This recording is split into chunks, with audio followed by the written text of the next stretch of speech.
I didn't really realize when we selected this topic about a month and a half, 2 months ago, just how timely it was. This is move-in week. Classes start on Monday. And as I was trying to schedule industry experts to share with us, I quickly realized that this is their Super Bowl week with everybody moving in. So I'm really appreciative for all our industry experts that are here today. Should be a very interesting program.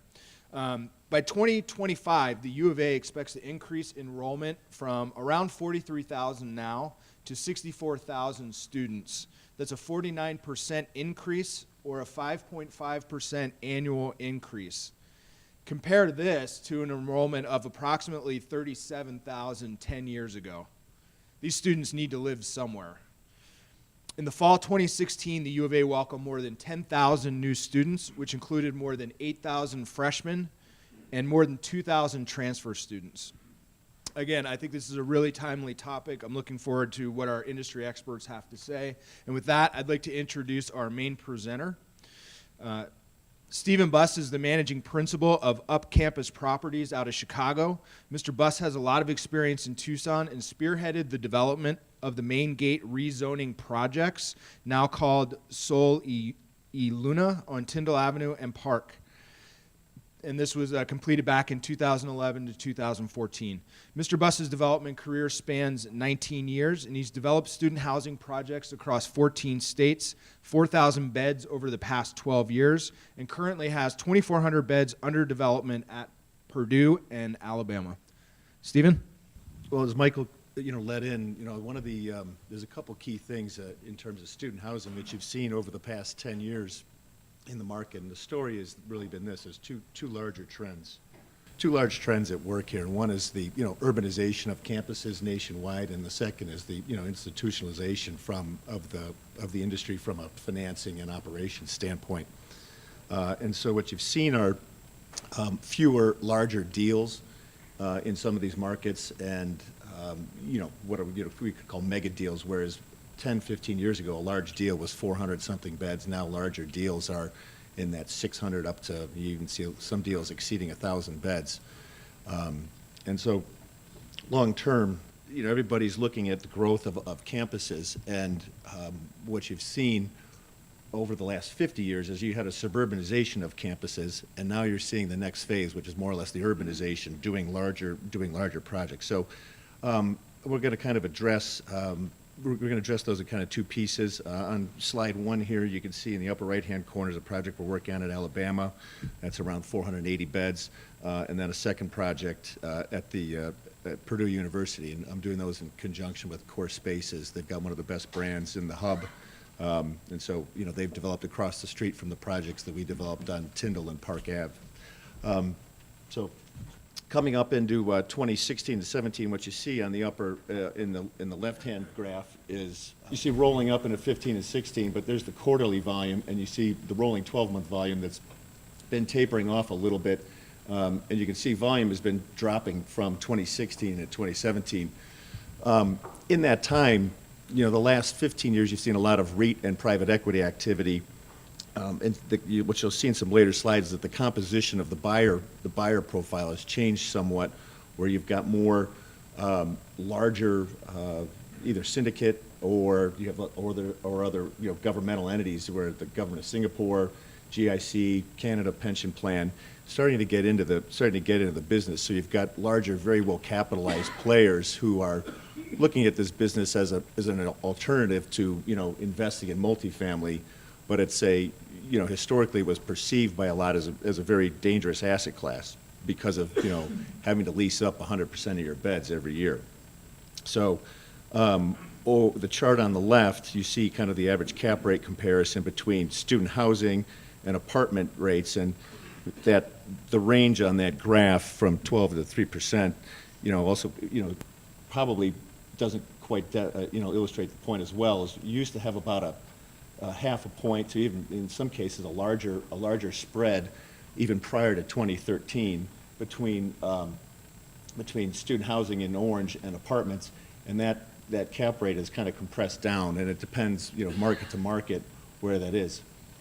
On the right-hand side, you see the average price per unit blue is regular multifamily apartments, and the orange is student housing. The fact that the student housing per unit pricing is higher than apartments is really more or less just reflective of the fact that in student housing, you've got 4-bedroom unit, preponderance of 4-bedroom units, and in some cases 5s and 6s, whereas in multifamily, you only go up to 3. So that's why that looks optically higher. It's not because there's any inherent better value between student housing versus apartment. Getting into then, here's just kind of the cumulative monthly value. You can see 2016 was a pretty big year in sales across student housing assets. Here's how 2017 is tracking. 2017 tracks more like 2015 down here, and then you can see the volumes again back in 2013 and 14 were lower, but that's just because people were building assets coming out of the recession. Here's a good graph just kind of illustrating both development by region, and then also how again the bottom part of this speaks to the urbanization, where you've got the student housing distance from the university, where we're looking at basically what's your pre-lease percentage going into the coming year, and then what's your average rents. And you can see they've got it broken out in three different arenas here. You've got less than 0.5 miles, 0.5 to 2 miles, and then 2 miles and greater. And speaking in terms of let's Tucson specific, you used to have a lot of big assets, say Star Pass and whatnot, because Tucson was a very, very difficult place to get projects zoned and entitled. But there's only so long that can go on before the transportation costs of getting kids to campus begins to having large projects like that and putting students that far from campus starts to compete with other uses, multifamily, single family, and so that's why you've seen the movement towards get larger infill properties that are more urban design. So one thing you can see is across from the southeast up to the northeast. In the Midwest and Southeast markets, those markets tend to lease earlier. West Coast states generally have a later school start. UW and Oregon start in September, and then in the Northeast, you see it's very tight. And I think some of the other guys on the panel can talk to this. It's one thing you see in Northeast schools. It's very difficult to get scale just because they're older towns, they're smaller towns. The schools aren't as large as the big state schools, Big Ten, the Southeast, Texas, and then the mountain states. And I'd probably even I'd break out Colorado and Arizona out of the rest of the mountain states in terms of the growth profile that you see at the universities in each state. We're starting to talk about the institutionalization of the housing market, and the changes in the buyer trends. So historically, you see back in 2007, you've got a lot of private equity and REIT activity. And then you can see from 2007 out to 2016, the REITs have gradually slowed down in terms of maybe the number of assets or the number of transactions, but they're doing larger and larger transactions. That may increase as REIT valuation has changed. One of the largest things to happen is that REITs as a whole, across every property type, whether it's multifamily, industrial, office, whatnot, REITs started to get their own SIC industry classification code. So pension funds and whatnot start to have to change their allocations in the public markets, and then which then causes them to invest more in REITs. And so you've seen kind of like an increase in public real estate investment trust valuations that then feeds down into asset prices in the buyer pools. But the big thing in going from 2015 to 16 is you see this piece of foreign capital.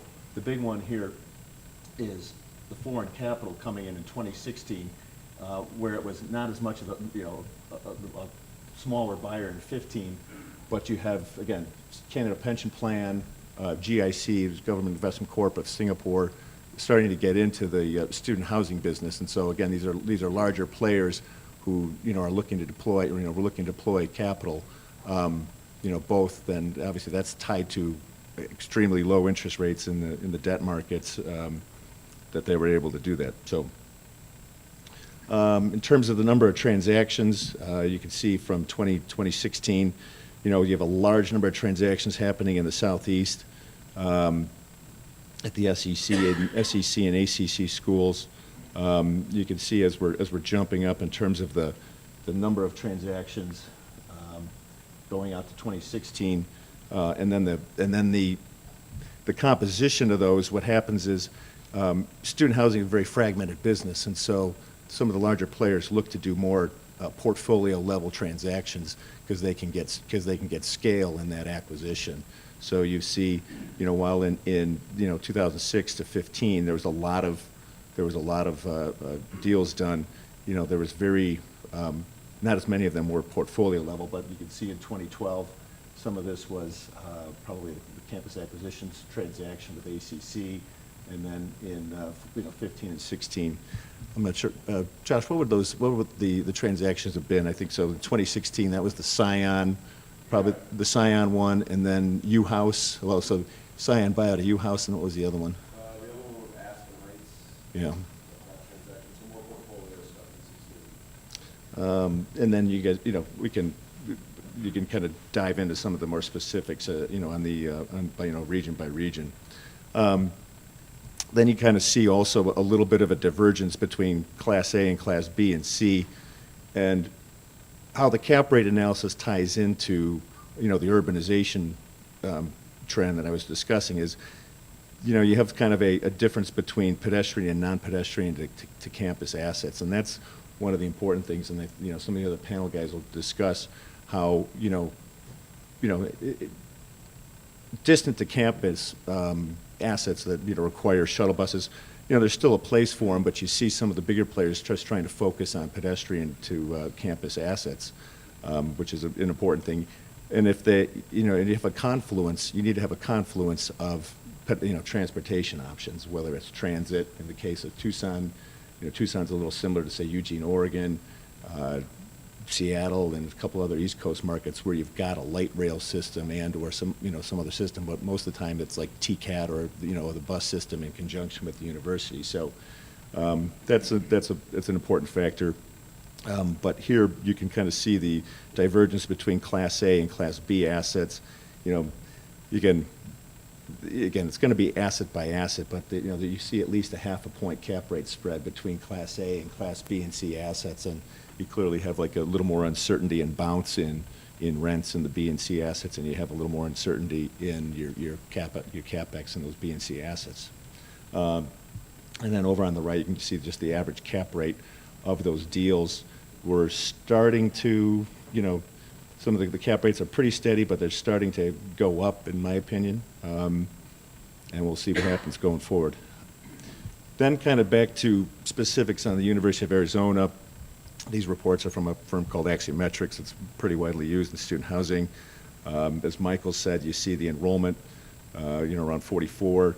You know, we look a little more, I know the stat Michael cited was more on a 20-year horizon. That's super long-term. I think for people building, you know, looking to deliver in the next 3 to 5 years, you see this. And so this is a extremely difficult thing to project even sometimes as to what happens to enrollment. You can, there's a lot that can happen in enrollment projections, but the long story short is, I think it's clear that the state of Arizona is a good place to invest. And one of the key things that we look for is obviously is the growth in the population of that state. I'm from Chicago, so in the state of Illinois, we've got a problem. And so that's one of the issues when you look at the investing in, say, University of Illinois, is that overall that state's not growing. So I think there's a lot of positives to Arizona and as a state, and then the U of A specifically, because you see a lot of the big public institutions that really invested a lot of money in their science, technology, engineering, and math. There's a reason we're building at Purdue this year.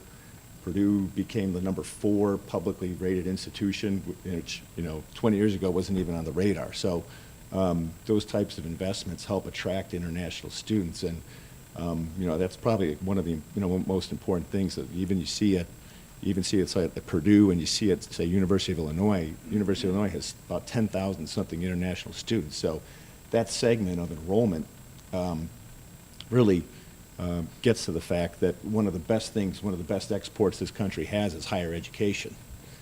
We need to make sure of that. We need to make sure we're continuing to attract the best and brightest kids, you know, worldwide to come here to learn here, to hopefully stay here. So getting then kind of to the next segment here is, again, we look at in-state you know, student enrollment growth. We'll look at this just comes right out of you know, U.S. government statistics in terms of you know, state of Arizona growth between, you know, historic between 2011, 2017. Then we look, you know, 5-year segment, and then the next 5-year segment, so that as we're kind of presenting and looking at, you know, how state growth translates into enrollment growth. That's the first segment of, you know, what we look at. Then the second, where's my out-of-state? I lost my out-of-state, you know, out-of-state student enrollment growth. But when we built the first two projects, Sol and Luna, they were called Next and Level on Timberland Park.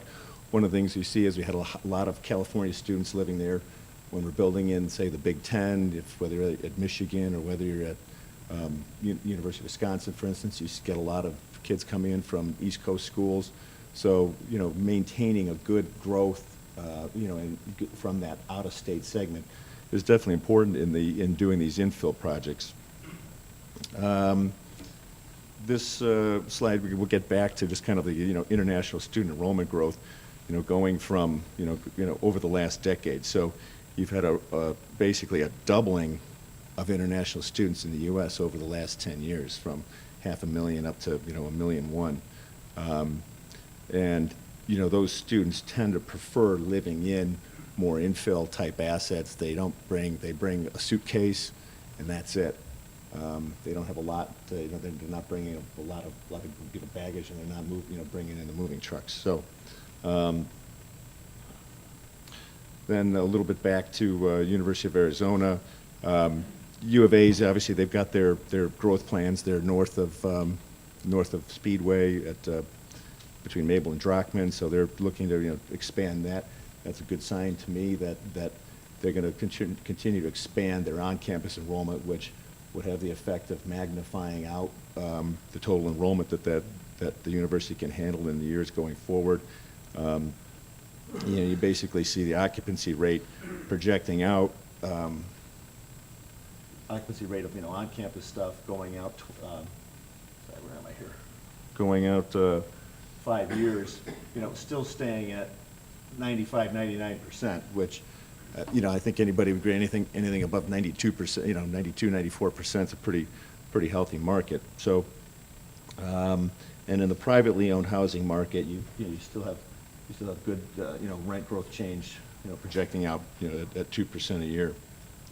The, you know, then the enrollment trends by segment, again, we're talking about the state high school graduation rate. We pay attention to graduation rates. We pay attention to freshman retention rates.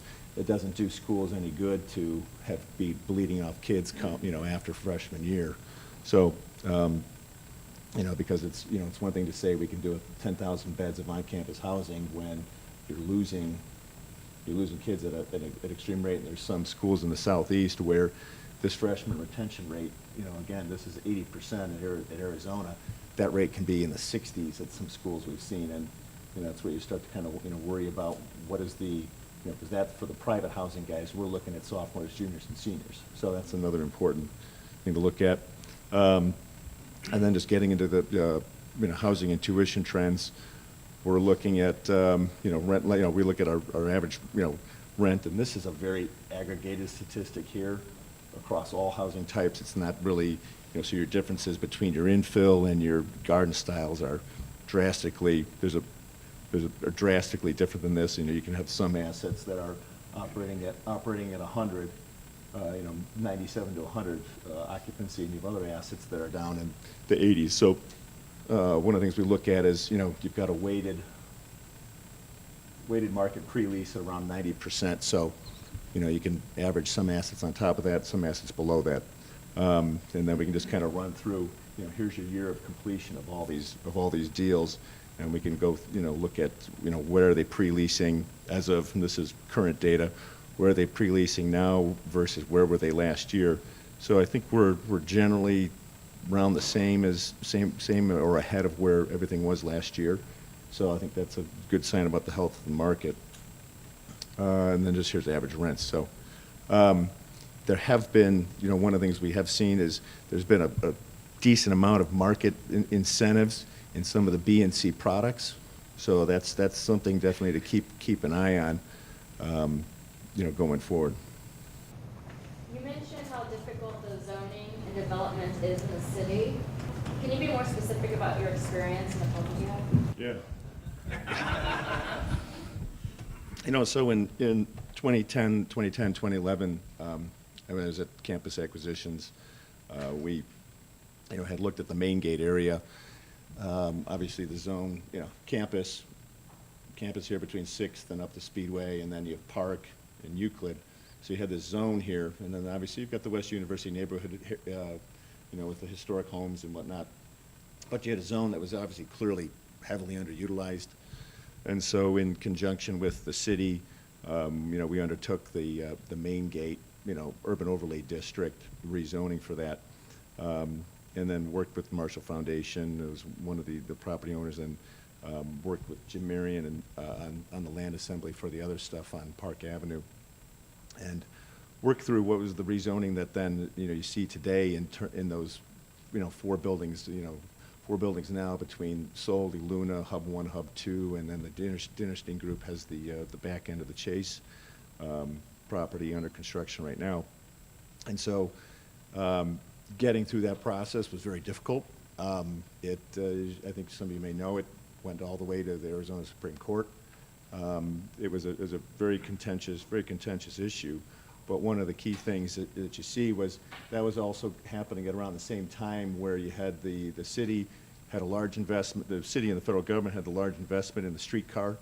And, you know, when you have, you know, 160 or $180 million getting invested in a public asset like that, it becomes important to provide high density near the nodes so that you have people to ride the streetcar. And, you know, that was an important factor for us because, you know, on two fronts. One is it you know, reduces the, you know, reliance on the automobile. You know, one thing you'll notice, you know, most buildings that are 4 or 5 miles out, you have one-to-one parking. Those buildings that you see in the main gate are parked a lot less because kids don't really need cars in the same proportions that you would were you 4 or 5 miles away from campus. And so that was another big point of contention. One was height, 2 was parking, 3 was then, you know, obviously a lot of the litany of problems that go along with student housing.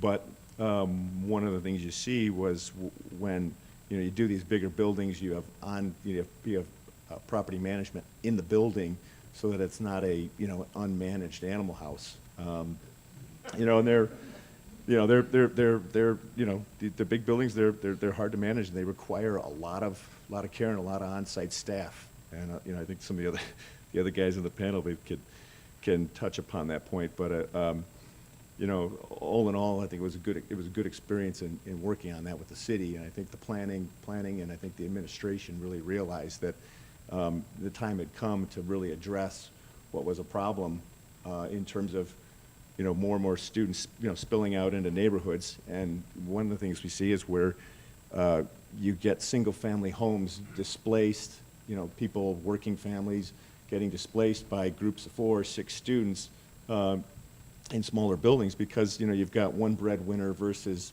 6 breadwinners renting that house. And, you know, you kind of, again, that gets to the competition for, you know, space around the university. And so, you know, our job is really, you can almost think of it like logistically. We're just trying to put kids as close as we can to campus and find a responsible way to get them there. You know, so there's 2 ways you can do it. You can either do it with a shuttle bus and go far away from campus, or you can do it close. The buildings we did just happen to be close because that's just, you know, again, I've come from more of a vertical construction background, and this is what we do. It was one of the most contentious deals I've ever worked on. If I was Steve Buss, I would have said goodbye Tucson. This guy worked 15, 20 meetings with the neighborhood, and then when we got to the final zoning meeting, we had neighbors there with big signs saying they never reached out to us, they never talked. I mean, it was ridiculous. And if it wasn't for his patience and hanging in there, the overlay might have blown up. So what you've seen has happened in campus is largely in part to their patience, persistence, and hanging in there. And also Bill Viner, who really worked with the mayor and spearheaded that whole overlay. Those two guys are the pillars of what's happened in campus here. We had a good local team, and you know, I could say we were encouraged in that process by, you know, there were a couple guys on staff, you know, Ernie Duarte and Jim Mazzacco, retired guys that are retired now, that you know, just say, hey, this is, you know, people get it's the right thing to do. There's a public process, and we'll go through it. But you know, I think it's as long as you know that you know, you understand where that staff's head was in quote unquote right place, you know, towards doing, you know, these larger urbanized projects, then I think that was something we're like, okay, we can live with this. If staff wasn't that way, then might have been, you know, what you see now might have been completely different. How much higher are the operating costs for student housing than for a garden apartment, in your opinion? A lot of variables in there, but you know, 10 to 15. I mean, it can be, you know, whereas you're in the 20s for what you guys, but multifamily does. You know, we can be in the 30s, and then it depends on rent level, which if, you know, the higher the rents, the lower the OpEx percentage, the lower the rents. You know, you can be, some student housing properties operate at 50%, you know, if the average rent levels are low, like you would see in some south or southeast, or even in some tier 2 schools. But so it can fluctuate a lot. The incidence of students throwing stuff off the balconies, endemic just to the Phoenix and Tucson area, or are you seeing that nationwide? And what kind of management policies do you have to put in place to kind of eliminate that problem? I mean, it's a good question. You know, and one was a unfortunate, horrible incident that happened at the Luna building, where you have the mosque that's just south of it. And it's a horrible incident where, you know, kids caught wind of something where, you know, they suspected somebody in there was part of the 9/11 or some total BS. And, you know, it was something, you know, we had balconies designed on that building. But basically what had, you know, and then after another property manager took over, after we were involved as campus acquisitions, they shut down and locked those balconies up. So what you see even on, like, say, Hub 2 on the north side is, you know, they did more, you know, taller screens. The other thing is you put security cameras, you know, for looking from the parapet, looking down, to eliminate the problems where, you know, it's just education. It's just like there's a zero tolerance policy. You're out. I mean, you know, it's you know, 10 years ago maybe people had a one strike you're out policy, but that kind of stuff is a, you know, I mean, you just got to call the parents, you know, you're going home. And then the other thing is then, you know, early on, you know, coordinating with the university, you know, Bob Smith at the university made a real good point about just saying, hey, want to make sure that what you guys are doing is coordinated in terms of, you know, the integrity policy, you know, the ethics and integrity policy with the university. And that's how, you know, these buildings are close enough to campus where that's the level where we want you guys to, you know, hold your management to.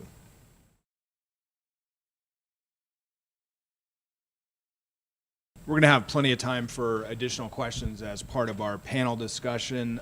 At this time, if the panelists would please come up here and join me on the stage. Ross McAllister with MC Company is going to be leading the conversation. As a way of introduction, I've asked the panelists to kind of come on up, grab a seat, to kind of describe some projects that they're working on, just so everybody gets a sense of what their businesses look like. Good morning. I've been in the apartment business 32 years. I think y'all are freaking crazy. Having said that, it's my pleasure. The way we're going to do this is I'm going to introduce one of these gentlemen, and then they're going to do a presentation, and then we'll go through all four, and then we'll open up to questions. So first off, I'd like to introduce Josh Vastbinder, who is based in Solana Beach, California, and his primary responsibilities with the Dinnerstein companies include identifying, negotiating, and acquiring development opportunities throughout the western United States. Since joining the company in 2008, he has been responsible for the acquisition and development of over 4,800 residential units with a value of $1.8 billion. Josh? All right. So Josh with the Dinnerstein Companies, thank you for inviting me this morning. Certainly appreciate the opportunity. To answer real quick, we do not put balconies on high-rises anymore. So we've got one obviously under construction here, one in Eugene, and at Texas A&M. None of them have balconies. So kind of going forward, that's our protocol. So real quick, just way of background. Dinnerstein Companies is a privately held, family-owned company, started in 1955.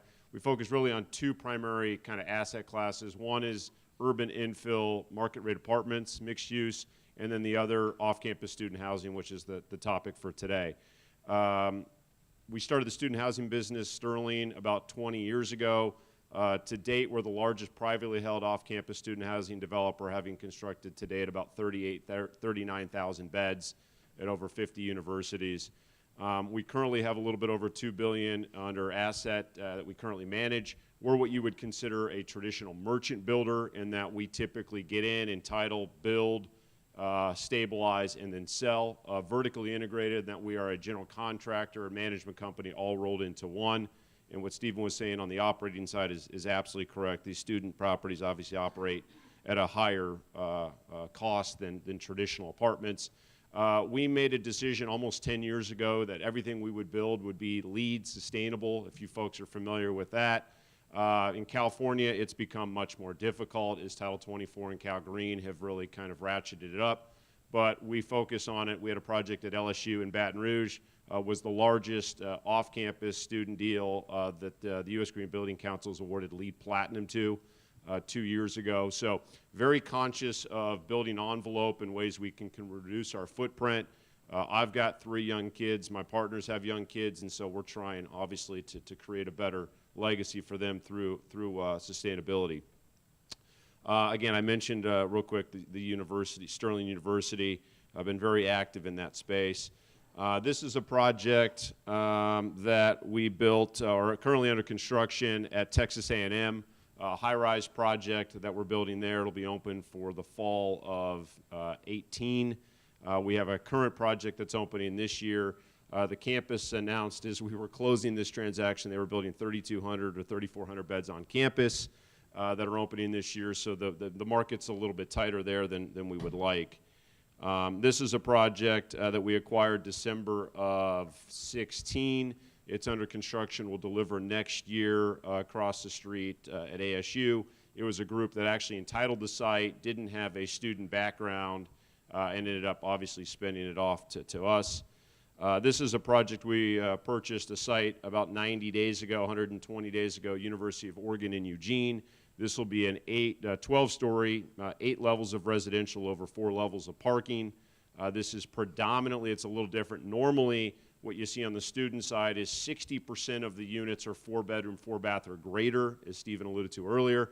This project's a little bit different. The market has an oversupply of kind of bigger units, and really there's a high demand right now in Eugene on studios and ones. So this project actually has over 50% studios and ones. And so we're over 200 units, but 500 beds, whereas normally, you know, it's 3.5 beds kind of on average per unit. You would see this one's a little bit of an anomaly. Across the street from campus, our big thing is walking distance. We want to be as close to campus as you physically can be. This is our project here in Tucson that's on First and Tyndall. Stephen, the check is in the mail for your help on getting the main gate stuff approved. I can't imagine what you slugged out there. We've tried for 4 years here in Tucson. Had a site kind of between downtown and campus under contract. Ran into a council member who did not want student housing. He will go unnamed. And we ended up ultimately dropping it because what we've learned is, you know, there's so many fights you can pick, and that was one that just we felt like at the end of the day we were going to lose. So ultimately the Chase property here became available to us, which is the kind of excess parking that they had there on the corner of Tyndall and First.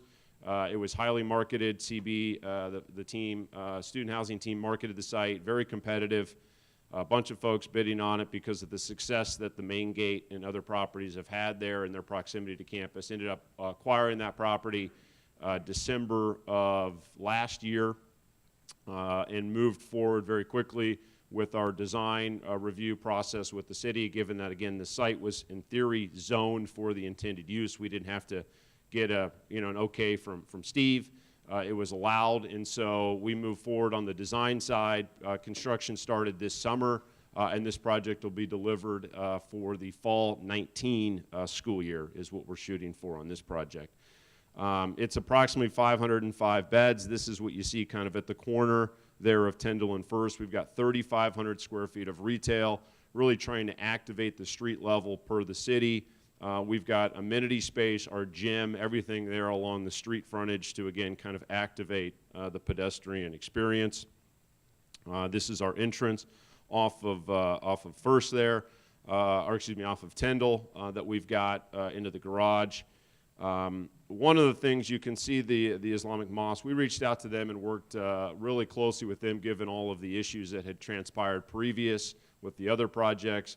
Like I said, we have no balconies here. Our windows just pop out 6 inches, so we don't actually have sliding windows or any, on the glass. So you really can't, in theory, throw anything out of your window. You can essentially drop it straight down if a resident chooses to do that. But we ended up ultimately moving all of our amenity spaces, pool, everything to the other side of the building, again, as a way to help address some of the concerns that they had with the continued development of student housing around their property. What we've joked about is if somebody ends up throwing something from the pool area, it's probably sign them up to an NFL contract. I mean, it's a pretty big distance there to throw something from the pool, and we got the city comfortable that, again, that was the right way to lay it out. Ultimately, the mosque, we couldn't come to an agreement. We essentially did everything, and I'm probably telling you more than I should. We essentially did everything from a design perspective that they wanted us to do. They ultimately asked us to restrict the availability of alcohol in the building. It's just not possible. I mean, we'd love to be able to do it. It's just not realistic to kind of manage that. So ultimately, we told them we couldn't do it. They came back and kind of asked us if we would restrict the sale of alcohol in our retail use. We said we'll work with them depending on who that retailer is, but it was nothing that we wanted to kind of restrict on the front end. So again, great working relationship. We've met with the foundation a bunch, met with everybody kind of in the area. We just talked to the folks at the Hub yesterday, or Sol and Luna, just in coordinating the move-in that's coming up tomorrow. So really transparent, open book. With us, like I said, we're happy to answer any questions, but we're really primarily focus on urban infill. The closer to campus we can get, the better. We try to stay within 1 mile, if not, again, closer. We look for schools that are, 10,000 kids or greater on a full-time enrollment basis. We're excited about this. There's a couple other student housing properties that are proceeding forward here in Tucson. One is by the same guys that built the cottages south of campus. The Landmark folks have a project over on Broadway that they're in the process of getting approved. There's a site downtown that's currently being kind of shopped as a student play. And then there's some other kind of smaller opportunities that are happening here on campus. We believe long-term in the university, as Stephen mentioned, the growth has been phenomenal over the last few years, and you've seen evidence of that as these projects that have been getting built have been filling up. Now, what's happened to some degree is obviously the stuff that was built in Star Pass and some of these farther away markets have suffered a little bit, and they're starting to offer concessions. But the stuff close, that's really where kids want to be, and it's primarily kids from California who are coming out here right now to live. So thank you for the opportunity to speak, and we'll talk soon. Thanks, Josh. Next up is Jarrett Reedhead, founder of Tucson Integrity Realty, LLC. Jarrett has sold over 1,000 units since 2006, currently manages over 130 units, representing 650 beds, all within 1 mile radius of U of A. Please welcome Jarrett. Well, I'm kind of like the redheaded stepchild in the room with these guys, so glad to be here. I looked around this room this morning when I walked in. I was amazed that this is like the all-star lineup. I probably wouldn't have come if I would have known who I was addressing. So, but just a couple things.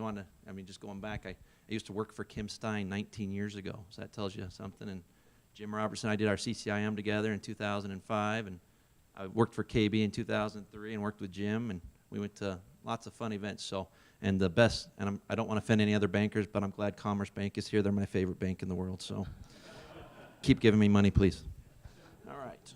So my niche is, I really have to thank Stephen a lot. I was really concerned when I saw these high rises coming in.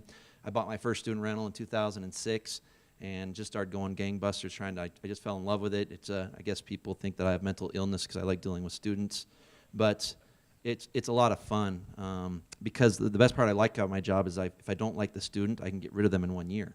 So other than that, we have it's been a lot of fun taking older properties, and forgive me for all of you that are historic lovers, I find almost nothing more fascinating than taking a really old broken down building that is a pile of rubble and building something brand new in its place. And so I know that offends some people, and I apologize for that, but I'm going to keep doing it. So the one thing that is unique, and I have to thank Stephen, is that after building those buildings and seeing that, is it's really had a vacuum effect. It's really started sucking the students out from the outlying areas and bringing them in closer to campus. But for me, it's a selfish reason because he helped increase my rents by over $200 a bedroom, so thank you. But what we've seen here in my market and my niche that I kind of go after is the Porsches of student rentals. So by them educating and bringing the parents, and they start going into these high rises that go anywhere from $650 a bed up to $1,450 a bed, is they've really conditioned and helped all of us in the student housing market. That's why we're seeing this crazy increase in prices, is because everyone's seen the rents go through the roof. In 2006, my average rents were about $450 a bedroom. My average rents now are about $750 a bedroom. So that's really, really been a nice increase, and why we're seeing this unit you're looking at here, this 750 bed. This is University Manor Apartments, and they used to be just really old. Bought it 2 years ago in 2015. We bought it for about $2 million, put about $600,000 into it, and then we just sold it last week for $4.25 million. So it was a lot of fun to see that come to complete revolution. It was a lot of work, got it in there, and now it's leased to a fraternity, and they love it because we basically just looked for a way to incorporate socialism on site. Not socialism, the concept, socializing, I should say. It might be, we won't go there. All right. But we put a clubhouse on there, built a clubhouse, put walls all the way around it, kind of created a spot where they could be safe and socialize together. We soundproofed the clubhouse for the neighbors, because I can only imagine the abuse Stephen took from the neighbors, because we have a meeting on the 22nd with the mayor, with Steve Kozacek, with the neighborhood representatives, so they can condition my tenants to behave appropriately. So that ought to be a fun meeting. So if any of you want to attend and see our city council in action, it's a lot of fun.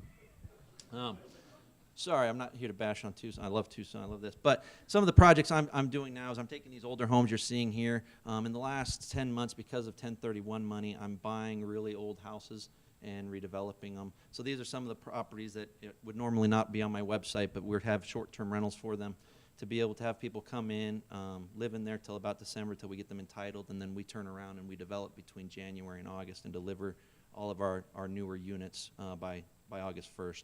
So what the fun projects that we're seeing right now is that we're seeing a real demand because of it's kind of a backlash that Tucson had in 2012, is they didn't want any more of these party houses in the neighborhood, so they made a 4-bedroom maximum. Well, the problem with development is in student housing, you need to maximize bedrooms in order to make money. And so I see the problem that we're going to have here in 10 to 15 years from now is we're going to have an oversupply of 4-bedroom units, because we're going to see that everyone's building to try to maximize their dollars and be able to rent them out. And so the real unique challenge, I think, for us that are more on a local level and don't have money besides from Commerce Bank, is to be able to differentiate the product enough to where we can offer different things, like we saw Josh talking about, where we can have some studios, some 1-bedrooms, 2-bedrooms, and 3-bedrooms that I think will be in huge demand here in the next 10, 15 years. So, thanks. Thank you, Jarrett. Next up is Phil Dade. I want to know who was behind the Pelican Company. So, Phil, nice meeting you. He's the managing partner of the Pelican Company. In the brief 18 months he has been in the Tucson market, the company has acquired 194 units, 371 beds, and a 57,400 square foot office/retail building. Please welcome Phil. Taking up the slightly more local side with Jarrett here than Josh and Steve. As Ross said, really just got here a year and a half ago. Moved here full-time in October. I came from Southern California, and how we found Tucson is kind of an interesting story and probably good for everyone in this room. I was in Orange County and hired 2 research firms. We sort of liked the idea of university-related business, so kind of fit our eye in that I wouldn't say it's counter-cyclical, but almost non-cyclical. There's a federal safety net there that a lot of other categories don't have. So economy starts to stall, more people go to grad school. And what we've done is sort of expanded just from student housing to student related. So even our office building, we have an office building on Speedway that I think is about 72% university related tenancy. Department of Defense has been there doing recruiting for 21 years. U of A is the second largest tenant. So we've sort of expanded that and looked for businesses that have that safety net. Initially, we were selling some assets in California, moving out here, and then had such a good experience that really have kind of gone all in with me moving out here full time and my partner staying in Orange County. I wanted to compliment Steve on his brilliant slide selection, if this looks familiar. So we use Axiometrics as well, and that was one of the research firms. And what we liked is just the continued demand. And historically, it's sort of just been on a very strong upward clip. Additionally, what we liked about the market is because of some of these barriers to entry, the competitive product set is so scattered that, not necessarily applying any science to it, just logic. The only reason, or by and far, only reason that made sense to us as to why someone would live further away from campus than closer is because it was A, cheaper, or B, nicer. So we had an opportunity to come in, find product that was close to campus, much in the same way Jarrett has, and take literally properties that we probably wouldn't let our dogs live in and completely renovate them. And we feel that from a defensive standpoint, that's a safe place to be, even if I think it'd be generous to say 50% of the student housing stock is mediocre. If these guys built another, 15,000 beds, I'd still be in the top half of the housing inventory. So this is currently what our sort of student-related makeup is. I think probably Jarrett at one point owned about a third of these.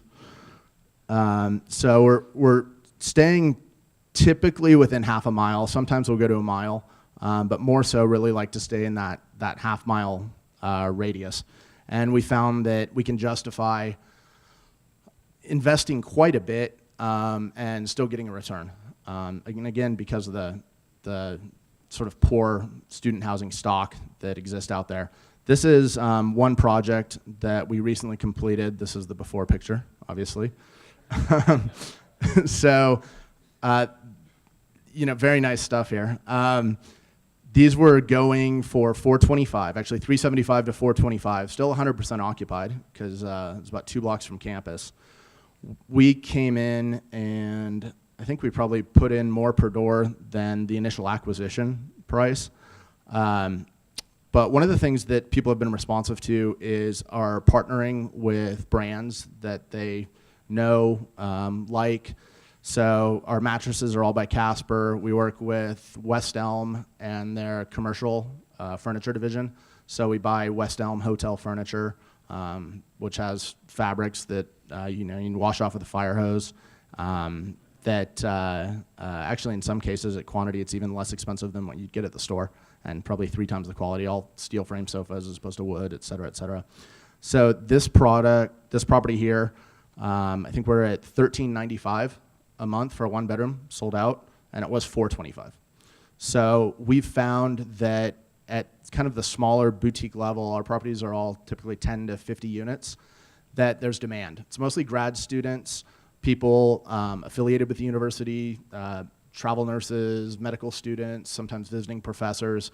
And what we've sort of settled into is offering almost hotel-level interiors, making it totally turnkey, show up with your toothbrush and your clothes, but offering an alternative where you can literally park your car out front, grab your groceries, your Whole Foods, and you're 15 feet from your door to your kitchen.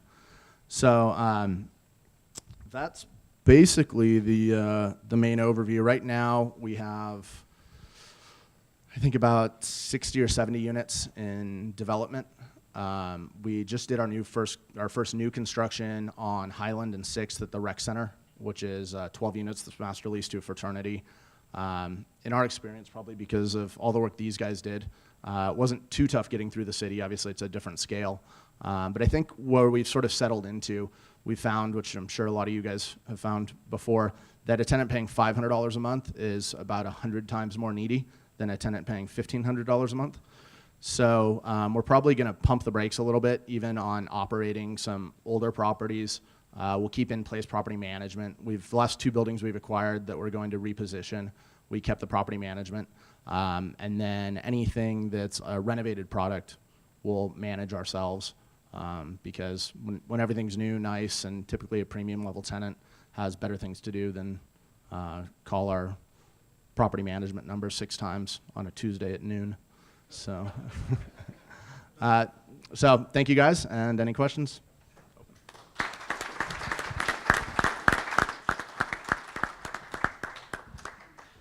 I don't know anything about needy tenants that pay $500 a month. Okay, we're going to open up for questions, but since I'm the moderator, I'm going to ask the first one. Steve had some the growth charts on the up earlier about the growth of enrollment and the growth of students and the growth of population. I guess the question is given what we have today and going forward, say 5 to 10 years, whatever you guys feel, how many beds do we need in this town per year, say? Tough question. Growth, sorry. I mean, so let's kind of break it down. I mean, so right now today, enrollment's at 44,000. So you got to then net out the 7,000 on-campus beds. Then there's about 8,000 graduate students. So, you got about a 29,000 addressable off-campus undergrad market. And I think the good thing about the U of A is that there is a good, steady and growing, good-sized grad market also that is looking, because the grads generally aren't on the parents' dime. So that's a good market, and obviously what's going on with Banner is fantastic for the market around campus. So if that 29,000 is growing at a couple % a year, that's so you have demand maybe for another 400 or something beds a year, and that goes in fits and starts with doing some of these bigger buildings, but the size of the high-rise infill market is is only going to be 2,000 something beds in that little zone, which still leaves a decent amount of beds that have to get filled every year. You still have some large-scale properties again, like the Star Passes and whatnot, where the rents are very competitive in those. So and then I do think another key component is you've got this high-rise market that's pretty expensive. 900 something on a 4-bed unit, 4-bedroom bed within a 4-bedroom unit, and then you've got mid $1,500 for your one bedrooms and plus. So there is a need for having good renovated Class B and Class C product that's moving up the chain and provides good finishes. They may never be as close to campus as some of the bigger properties, but there's a need for that. So I mean, if I can add one thing on the beds, one of the biggest things we looked at was the ratio of grad student campus available beds to grad students. And this was the biggest delta that I found within a day's drive of Newport Beach. So, but getting about 8,000 grad students, and there are only 300 beds university provided available to those 8,000 students. So, you know, plus or minus 7,000 of them are on Craigslist looking for a place to live. Yeah, I'm curious, does Pima Community College generate any demand for your projects? No. Probably not as much in the infill, the big buildings, as more on the outskirt projects, but there's some. I mean, you guys. I think what we've seen for my marketing here is that really we're all going after the same out-of-state tenants. Most of the tenants that are from, I don't know about you guys, but maybe in the big buildings it's a lot different, but for most of my houses I probably lease to less than 5% kids locally. Almost all of that we're chasing the kids that are coming from California and from the Midwest and that, and they're used to higher rental rates. And so as they're used to that, we're going. So I think that one of the problems we're having, and you see it in the neighborhoods now, that you'll read it in the Daily Star, is, wait a second, we complained all these years about all these kids in our neighborhoods. Now that they're all going, no one wants to rent our really crappy house.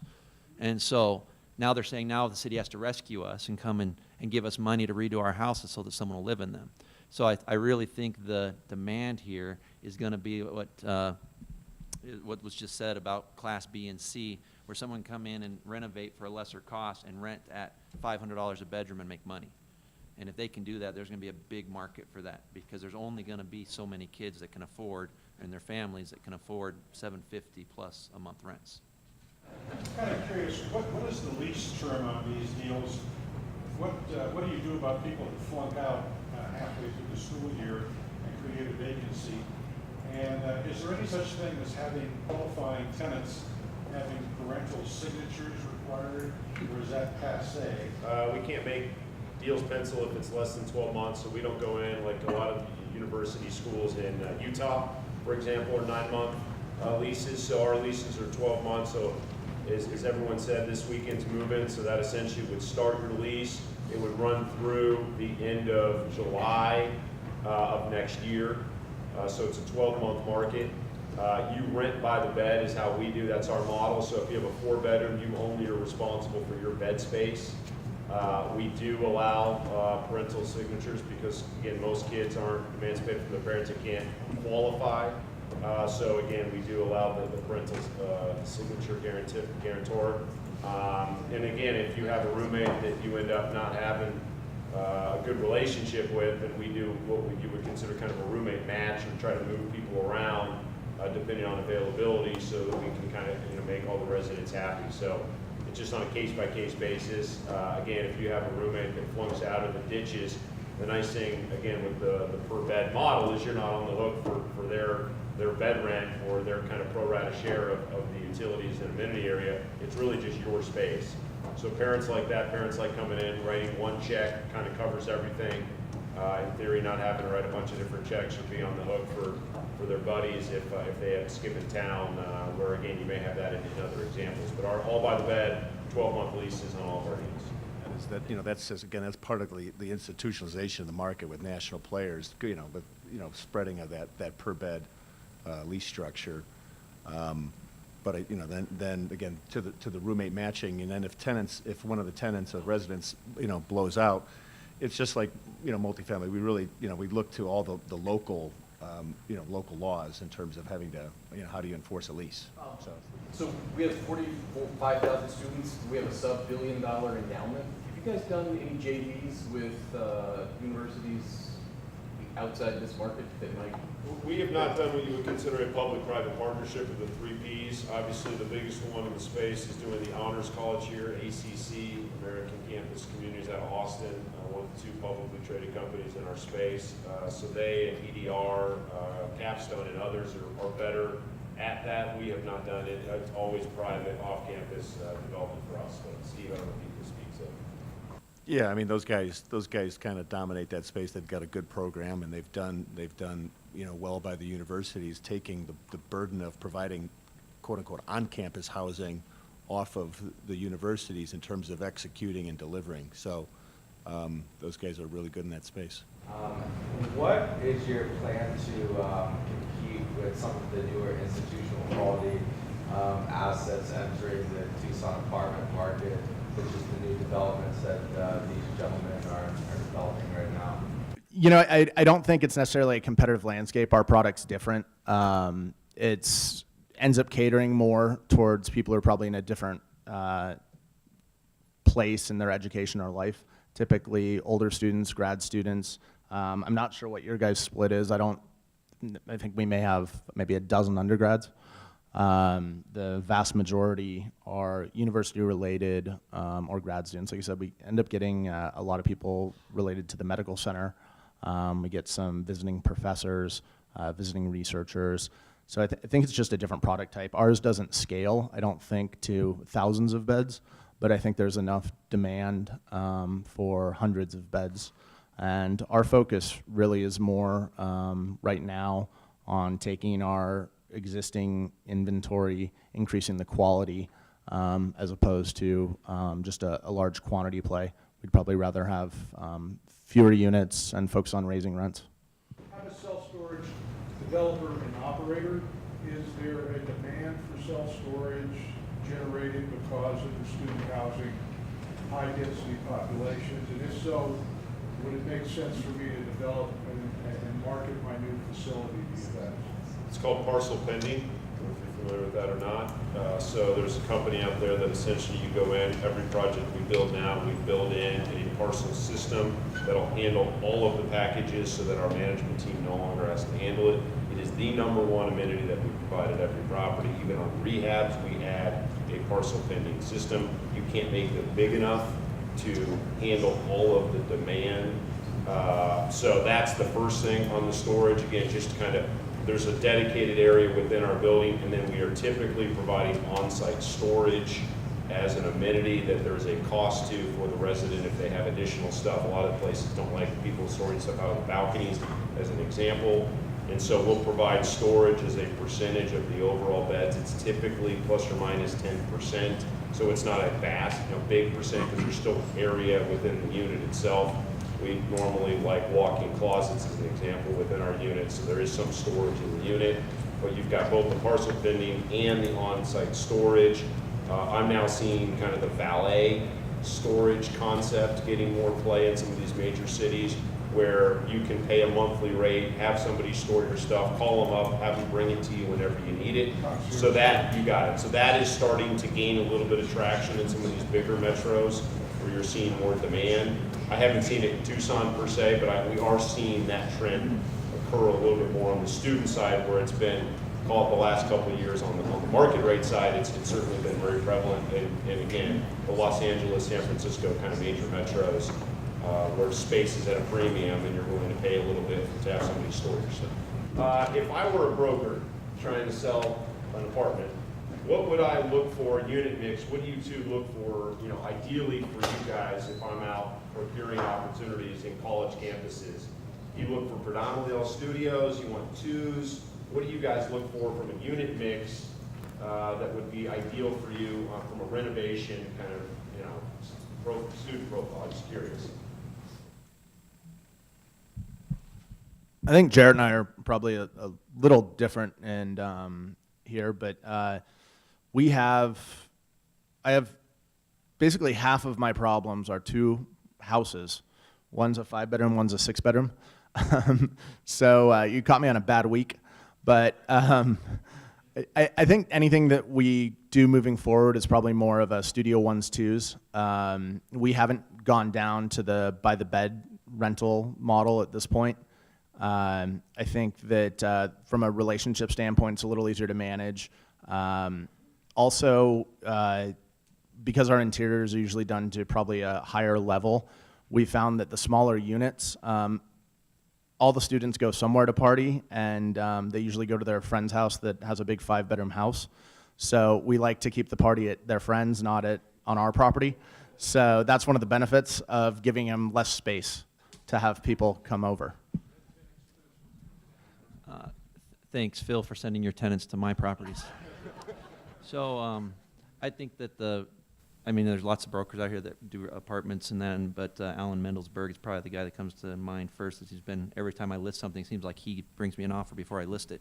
So a lot of the things that have been selling that have been hot lately that I've seen around that are the studios, the 1-bedrooms, the 2-bedrooms. Because that, that's what was available around Tucson. We had a meeting, a CCIM meeting back in, I think, May, that I think one of the quotes that I loved was, Tucson is one of the most under-demolished cities in the world. That there's a big demand for demolishing and building up, pent-up demand for a different product. Question, on this one-bedroom studio kind of mix that you're talking about, what percent does that drive your costs up when you're building smaller units and kitchens in all of them? And It's hard from a new construction standpoint. That's why I was curious on some of the kind of existing rehab, you know, where that mix is, or if you're taking two, you know, single bedrooms and combining it, you know, into making it a two-bedroom. I just was curious. On this, like I said, primarily if you look at kind of Axiometrics and some of the data points out there, the new product that gets delivered is typically 60% or greater, 4-bedroom, 4-bath or larger. So you're, again, that's what you're seeing on the new construction, just because you need the beds to be able to justify where right now, like from a construction standpoint, costs are outrageous. Labor's super hard to find. And so those costs end up having to get, you know, picked up somewhere, and that's through the rent we charge for the beds. So we need more beds, more heads of beds, so that's where again you get to that 3.5 kind of bed average per unit. It's just hard to make kind of studios in one's work, even though you get a premium. It's just harder to make that kind of model work if you're primarily those versus the other. Okay. Thank you guys very much.